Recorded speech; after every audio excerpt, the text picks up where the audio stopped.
नमस्कार दोस्तों, वट सावित्री की पौराणिक कथा। वट सावित्री व्रत को सावित्री अमावस्या या वट पूर्णिमा के नाम से भी जाना जाता है।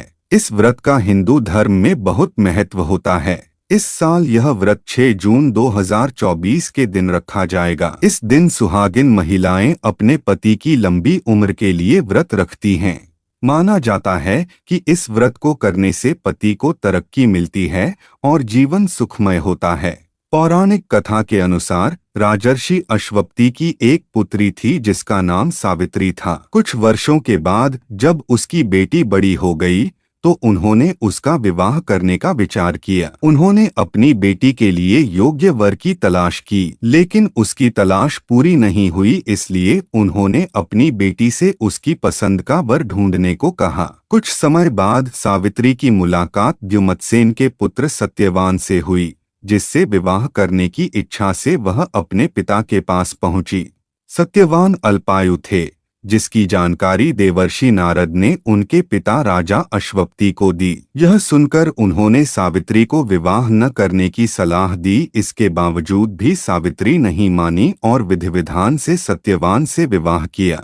विवाह के तुरंत बाद उनके पति की मृत्यु हो गई, जिनकी आत्मा को लेकर यमराज पृथ्वी छोड़कर परलोक चले गए। यह देखकर सावित्री यमराज के पीछे पीछे चलने लगी। यमराज ने उसे रोकने के लिए सब कुछ किया, लेकिन सावित्री नहीं मानी। इसके बाद यमराज ने उन्हें 3 वरदान मांगने के लिए कहा। अपने पहले वरदान में सावित्री ने साससुर के लिए आंखों की ज्योति मांगी। दूसरी इच्छा में उसने खोया हुआ राज्य मांगा। वहीं तीसरे वरदान में सावित्री ने अपनी तीव्र बुद्धि का प्रयोग किया और कहा, यदि आप मुझसे प्रसन्न हैं तो मुझे 100 बच्चों की मां बनने का आशीर्वाद दें। यह वरदान सुनकर यमराज ने तथास्तु कहा और आगे बढ़ने लगे। इसके बाद भी सावित्री यमराज के पीछे पीछे चलती रही। उसे अपने पीछे आता देखकर यमदेव ने कहा, हे देवी, अब तुम्हें क्या चाहिए? उनकी बात सुनकर सावित्री ने कहा, आपने मुझे मां बनने का आशीर्वाद तो दिया है,